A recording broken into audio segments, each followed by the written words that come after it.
Mis amados hermanos, llegamos al día viernes, que se conoce como el día viernes de crucifixión.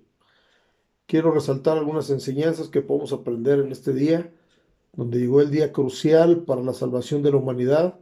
Y vamos a poner énfasis en el mensaje que Jesús dio desde la cruz. Es bien interesante saber que Dios nos bendijo desde la cruz, pero también cambió el significado de la cruz. La cruz era un instrumento de maldición, era un instrumento de muerte y Jesucristo lo transformó en un instrumento de poder porque dice la Biblia que nosotros predicamos el Evangelio de la cruz. Y desde ahí envió un mensaje, pues yo creo que todos estamos conscientes que antes de morir la gente dice cosas muy importantes. Entonces antes de la muerte física de Jesús, él dejó este mensaje. La primera palabra que dio desde la cruz fue: Padre, perdónalos, porque no saben lo que hacen. Esto nos enseña acerca de la palabra de perdón y de cómo nosotros como seres humanos necesitamos aprender a perdonar. Esta palabra está en Lucas 23:34. Dice: Jesús decía: Padre, perdónalos porque no saben lo que hacen. Y repartieron entre sí sus vestidos echando suertes. El perdón es algo que tenemos que aprender como cristianos, ya que pues las personas, cuando estamos pasando por alguna situación difícil, en este caso Jesús estaba siendo crucificado, había sido abofeteado, había recibido insultos, muchas cosas, eh, pero cuando estamos en esta situación nosotros tendemos a guardar resentimiento, rencor, amargura contra algunas personas, pero tenemos que aprender a perdonar, así como José perdonó a sus hermanos, dijo: ustedes no me entregaron aquí, simple y sencillamente fue Dios quien estaba cumpliendo un propósito en mí. Y así con Jesucristo hicieron una realidad que la gente ni siquiera sabía que estaban crucificando a su Mesías. La segunda palabra yo le llamo la palabra de la gracia, porque Jesús le dijo a uno de los ladrones que estaba en la cruz: de cierto te digo que hoy estarás conmigo en el paraíso. Esta palabra está en Lucas 23:43, que dice: entonces Jesús le dijo: de cierto te digo que hoy estarás conmigo en el paraíso. ¿Por qué le llamo la palabra de la gracia?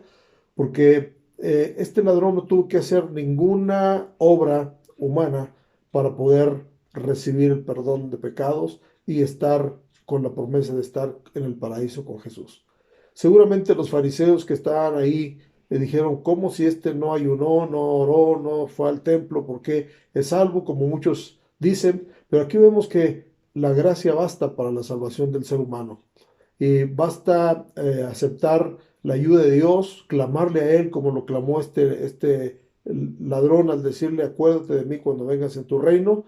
Y pues clamándole a Dios podemos recibir la palabra de la gracia que nos puede salvar, libre de hacer cualquier obra, porque la obra la hizo ya Jesús en la cruz del Calvario.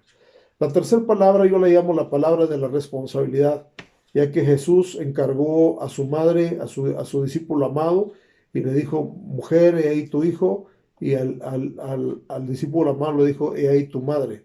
Esta palabra está en San Juan capítulo 19, verso 26 y 27, y dice: cuando vio Jesús a su madre y al discípulo a quien él amaba, que estaba presente, dijo a su madre: mujer, he ahí tu hijo. Después dijo al discípulo: he ahí tu madre. Y desde aquella hora el discípulo la recibió en su casa. Le llamo la palabra de responsabilidad porque también cuando estamos en prueba queremos evadir responsabilidades. Cuando estamos enfermos queremos evadir responsabilidades, pero Jesús, aún en el dolor que tenía ahí en la cruz, se acordó de que tenía una responsabilidad con su madre.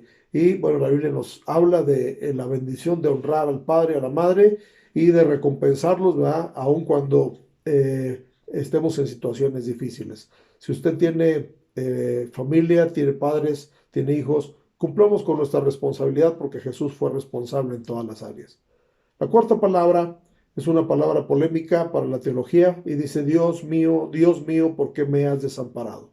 Yo le llamo la palabra de la redención, porque fue exactamente en este momento cuando Jesús llevó en él el pecado de todos nosotros. Y ese pecado hacía que Dios no pudiera verlo, no pudiera soportar.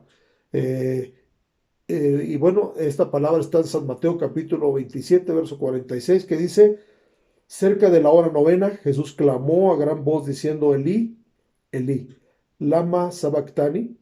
Esto es, Dios mío, ¿por qué me has desamparado? La palabra de Dios nos dice en 2 Corintios 5:21 que al que no conoció pecado por nosotros, lo hizo pecado, para que nosotros fuésemos hechos justicia de Dios en él. Entonces, esta palabra de la redención, a través de este momento Jesús estaba cumpliendo la labor del Cordero, el Cordero de Dios que quita el pecado del mundo, el Cordero que iba a llevar los pecados de cada uno de nosotros. Después, la quinta palabra es tengo sed. Y eso yo le llamo la palabra de la humanidad, porque Jesús tuvo hambre, tuvo sed, se cansó, era 100% hombre, aunque tenía la divinidad en su naturaleza. Esta palabra está en San Juan capítulo 19, verso 28. Después de esto, sabiendo Jesús que ya todo estaba consumado, dijo para que la escritura se cumpliese, tengo sed. Y bueno, también podemos darle una aplicación espiritual porque la palabra de Dios en las bienaventuranzas nos dice que es bienaventurado el que tiene hambre y sed de justicia. Así es de que la sed que Jesús tenía, bueno, obviamente era física aquí en este momento, pero también nos habla de la sed que él tenía de justicia, la sed que tenía de salvación del ser humano, que el ser humano tuviera la salvación de su alma. La sexta palabra es consumado es. Esta palabra yo la llamo la palabra del cumplimiento. Como seres humanos a veces tendemos mucho a dejar las cosas a medias, no terminamos la carrera, no terminamos la casa, no terminamos algunas cosas, pero Jesús terminó su obra a cabalidad y pudo decir, todo está terminado, consumado es. Esta palabra está en San Juan capítulo 19, verso 30 y dice, cuando Jesús hubo tomado el vinagre, dijo, consumado es, y habiendo inclinado la cabeza, entregó el espíritu. Entonces, nosotros como seres humanos no podemos hacer nada ya por nuestra salvación, ni cumplir alguna manda, ni hacer ningún sacrificio humano, ni pagar ningún dinero, porque ya está pagado. Solamente por fe hay que aceptar el sacrificio que Jesús ya consumó en la cruz del Calvario y cumplió la comisión que le habían dado el Padre aquí en la tierra. Digo, consumado es. Esa palabra nos da seguridad a nosotros de que la salvación ya está hecha por nosotros. Y la última palabra, que está en Lucas capítulo 23, verso 46, dice, entonces Jesús clamando a gran voz, dijo, Padre, en tus manos encomiendo mi espíritu. Y habiendo dicho esto, expiró. Yo le llamo esto la palabra de regreso a casa, porque fue en el momento en que Jesús regresó al Padre y pues regresó para tomar un lugar en el cielo, porque dice que Él está sentado a la diestra del Padre. El libro de Eclesiastés dice que cuando uno muere, el cuerpo vuelve al polvo de donde fue tomado, pero el espíritu vuelve a Dios. Y en esta ocasión Él está encomendando su espíritu a Dios y pues terminó su obra aquí en la tierra y regresó a casa.